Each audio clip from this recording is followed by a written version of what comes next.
የጎሮ አንቢያ መስጂድን ጉዳይ ይሆናል ማለት ነው። የመጅሊስ መንበረ ስልጣኑን ከተረከበ ወዲህ በ3 ዓመት ሂደት ውስጥ ምንድነው ያፈራቸው ፍሬዎች የሚለውን ያው በደንብ ማየታችን የሚቀጥል ይሆናል።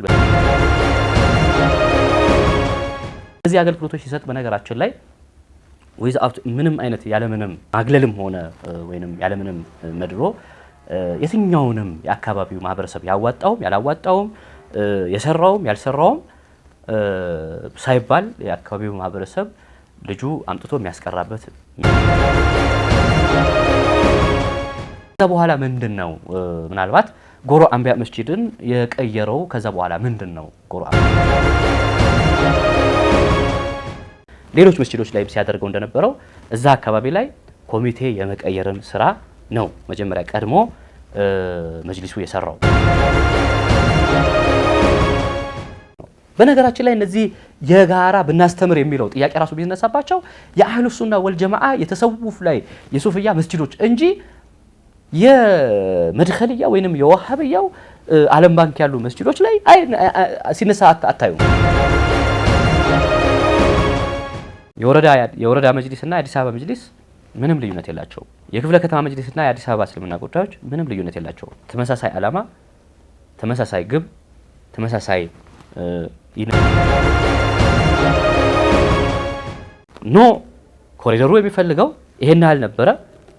ነገር ግን እንዲፈርስ ያደረገው ሳይሆን በፍጥነት ለዛው ኮሪደሩ ከሚፈልገው ፍጥነት ያስፈረሰው ይሄ አካል ነው ያስፈረሰው ይሄ አካል የሚል ምላሽ አግኝተዋል። መንግስት እኔ ያላፈረስኩ እንጂ ቁርአን የሚያክል ነገር የተሸከመን ሰው ለዛውም በክረምት ተማሪዎችን አፈናቅሎ ከመጀመሪያው ነው የተናበበ ነገር አለ። መድረሳው እንዲፈርስ ይፈልጋል። ከፈረሰ በኋላ ሱቅ ልንሰራ ነው።